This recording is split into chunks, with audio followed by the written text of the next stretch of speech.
Halo, di video kali ini kita akan membahas tentang persiapan apa saja yang perlu kita siapkan terlebih dahulu dalam belajar mata kuliah OOP. Nah, di sini saya akan jelaskan beberapa hal. Jadi mulai dari yang pertama, di dalam mata kuliah OOP ini, jadi kita akan belajar sebuah bahasa pemrograman, yaitu bahasa pemrograman Java. Ya.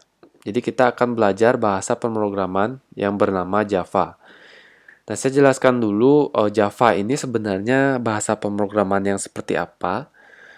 Nah, menurut survei terakhir, jadi data yang saya ambil di sini tahun 2020, jadi di dalam 7 bahasa pemrograman terpopuler saat ini, Java menempati peringkat kedua.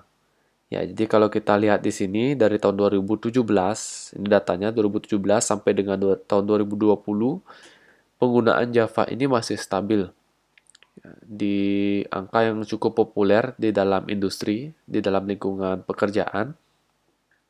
Tentu yang paling atas di sini ada bahasa pemrograman Python. Jadi Python ini populer karena dirasa gampang dalam proses belajarnya, banyak tutorial yang tersedia di internet, kemudian bisa digunakan di banyak hal seperti website, kemudian mengolah data dan sebagainya. Kemudian Java, nah Java juga sama. Jadi Java ini adalah bahasa yang multiplatform, oke? Okay? Atau dalam kata lain, jika kalian menguasai bahasa pemrograman Java, kalian secara tidak langsung sudah bisa mengerjakan aplikasi mobile, sudah bisa mengerjakan aplikasi website, dan juga sudah bisa mengerjakan aplikasi yang berbasis desktop.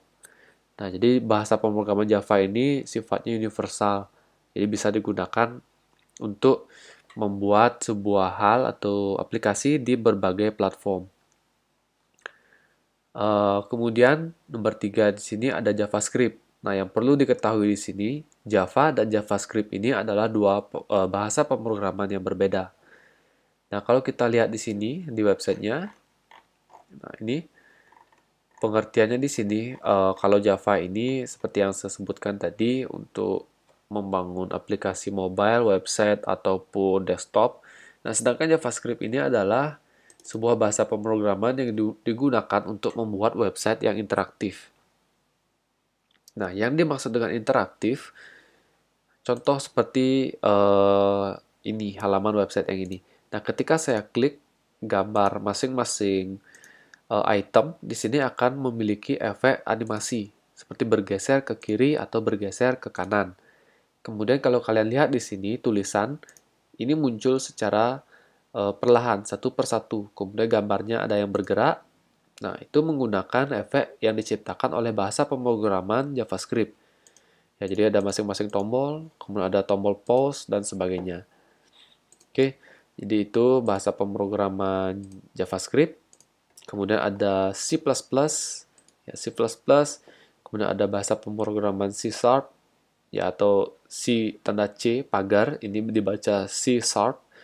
Ini bisa digunakan juga untuk website dan yang lain-lain. Nah, jika kita baca di pengertiannya di sini, jadi C Sharp ini adalah bahasa pemrograman sederhana yang digunakan untuk tujuan umum. Dalam artian bahasa pemrograman ini dapat digunakan untuk berbagai fungsi, ya, seperti website, aplikasi desktop maupun mobile. Jadi sama seperti dengan Java. Nah, kemudian ada bahasa pemrograman PHP. Ya, PHP ini nanti akan kita pelajari juga di mata kuliah pemrograman web. Ya, jadi ada pemrograman web 1 dan pemrograman web 2. Itu kita menggunakan bahasa pemrograman PHP atau PHP. Nah, di mana PHP ini nanti berfungsi untuk mengolah data juga, misalnya menyimpan data, bisa terintegrasi dengan database, kemudian bagaimana membuat eh, pengolahan data, misalnya ketika kita mengubah data, hapus data, mencari data, dan sebagainya. Itu bisa menggunakan PHP. Nah, juga sama seperti bahasa pemrograman Perl. Nah, di sini Mungkin saya kurang mendalami untuk yang bahasa pemrograman Perl. Jadi secara teori Perl ini digunakan untuk berbagai macam hal. Ya, di sini dikatakan seperti itu.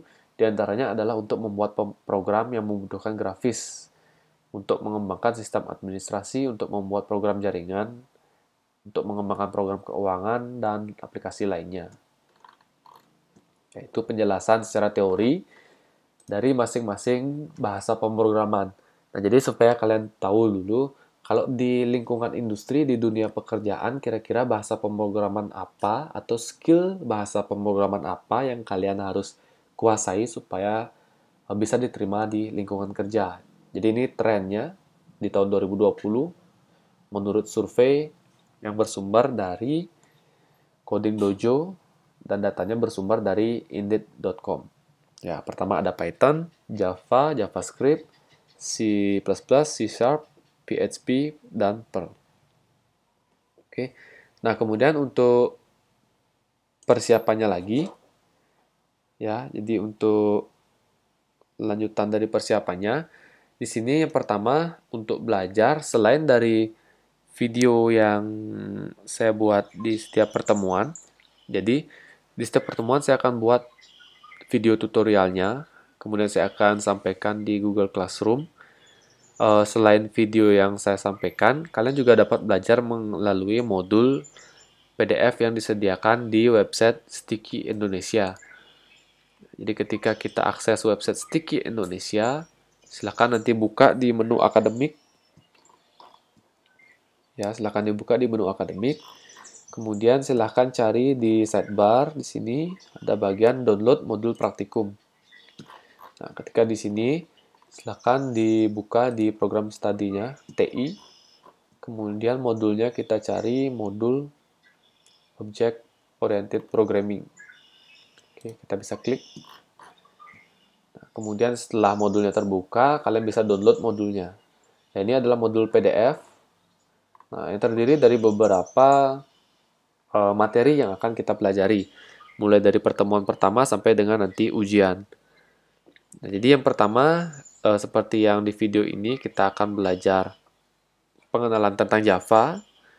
Kemudian di modul kedua nanti kita pengenalan tentang apa itu variabel, tipe data, operator, dan metode input pada Java. Oke, nanti ini akan kita pelajari sampai pertemuan ketiga. Kemudian di modul 3 ada perulangan, percabangan, dan array. Kemudian modul 4 ada kelas, objek, elemen, dan kelas pada Java. Kemudian modul 5 enkapsulasi, konstruktor, overloading. Kemudian modul 6 ada inheritance, overloading, dan overriding. Kemudian modul 7 ada, kita nanti akan belajar membuat interface juga menggunakan Java GUI Swing. Kemudian modul 8 Java GUI, dan juga ada koneksi ke database menggunakan JDBC konektor, ya, dan database manajemen sistemnya adalah MySQL. Ini kita bisa dapat menambahkan data, mengubah data, hapus data, mencari data, dan sebagainya. Nah, jadi itu beberapa materi yang akan kita pelajari sampai nanti di ujian akhir semester. Oke, itu untuk modul yang perlu kalian persiapkan. Jadi modul ini sebagai pelengkap. Jadi fungsinya sebagai pelengkap. Kalau misalnya kalian merasa kurang dari materi yang saya sampaikan di dalam video, kalian bisa baca langsung di dalam modul, atau bisa ditanyakan langsung nanti melalui forum diskusi di Google Classroom atau melalui grup di WA. Nah, kemudian setelah modul yang perlu kita persiapkan adalah aplikasi yang akan kita gunakan untuk belajar programming. Jadi ada dua aplikasi di sini, ada NetBeans dan juga aplikasi Exam. Nah, saya jelaskan dulu fungsinya masing-masing. Jadi yang pertama di sini ada NetBeans. Nah, NetBeans ini adalah text editornya. Oke, NetBeans ini adalah text editor, tempat di mana kita nanti menuliskan programnya. Ya, jadi tempat di mana kita nanti menuliskan programnya. Nah, saya mungkin perlihatkan dulu ya contoh aplikasinya. Nah, sini kita buka NetBeans. Nah, di sini yang saya rekomendasikan adalah versi 8. Nah, karena biar setara, biar sesuai semua dengan apa yang menjadi standarisasi di Sticky. Nah, mengingat apalagi ini adalah perkuliahan online, supaya materi yang kalian pelajari dengan teman yang lain itu sama semua. Oke, jadi ini aplikasinya. Nah, untuk mendapatkan aplikasi NetBeans, jadi ini aplikasi open source, kalian bisa download secara gratis di internet. Nah, ini tampilan aplikasinya. Jadi untuk mendownload aplikasi ini, nah nanti kalian bisa buka di websitenya Oracle. Untuk linknya, saya akan share juga di deskripsi. Ya, kalian bisa lihat di sini juga. Nanti akan saya share di deskripsi dan juga di grup. Ya, jadi ini alamatnya oracle.com. Kemudian kalian cari di versi NetBeans 8.2. Nah, ini saya rasa versi yang cukup stabil, versi 8.2. Nah, setelah kalian buka websitenya, nanti di sini ada beberapa pilihan link untuk mendownload. Nah, silahkan kalian lihat sistem operasi yang kalian gunakan pada komputer kalian atau laptop. Kalau misalnya menggunakan Windows, di sini ada dua pilihan. Ya, ada yang 32 bit atau x86 atau yang 64 bit atau x64.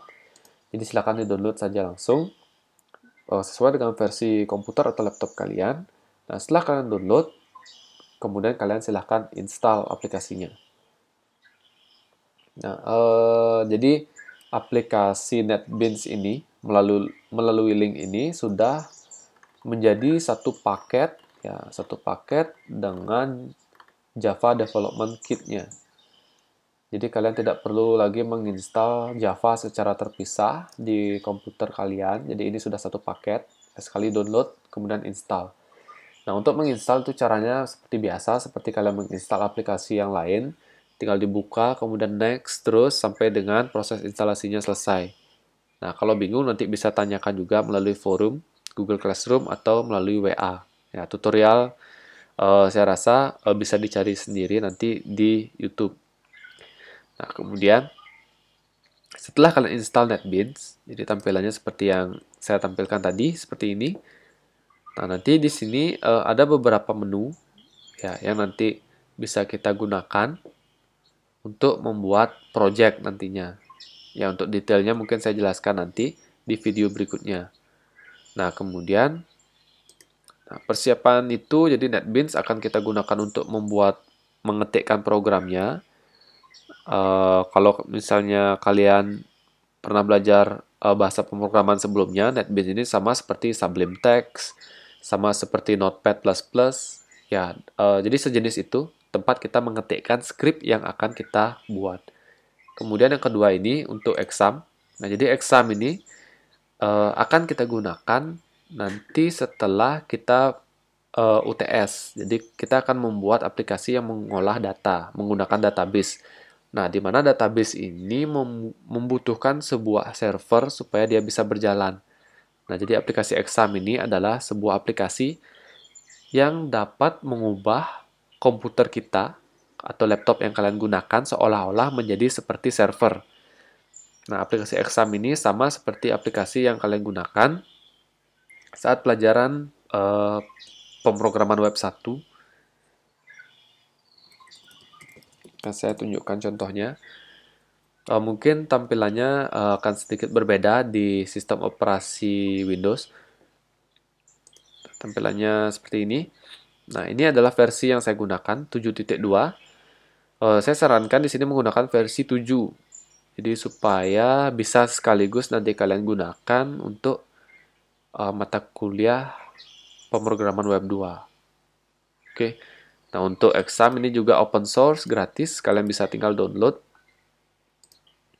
di websitenya di sini. Nah, di websitenya apachefriends.org/download.html. Atau nanti linknya akan saya share juga di grup dan di Google Classroom. Nah, tampilannya seperti ini. Silahkan pilih sistem operasi yang kalian gunakan. Ya, di sini ada Windows, kemudian Linux, kemudian ada OS X atau Mac OS. Nah, itu tinggal pilih. Kemudian klik download. Ya, jadi boleh menggunakan 7.2, 7.3, atau yang terbaru 7.4. Jadi silahkan pilih. Oke. Nah, jadi setelah kalian download, prosesnya juga sama. Install seperti biasa, tinggal next saja. Atau kalau bingung bisa cari di YouTube tutorialnya atau cari di Google. Oke, kalau misalnya ada masalah saat proses instalasi NetBeans dan juga kendala dalam proses instalasi exam, jadi jangan ragu untuk bertanya langsung di grup WA di kelas kita atau melalui Google Classroom. Oke, nah itu untuk persiapan dalam proses belajar mengajar mata kuliah OOP. Oke, jika ada yang kurang jelas, boleh ditanyakan langsung. Kita lanjut di video berikutnya. Terima kasih.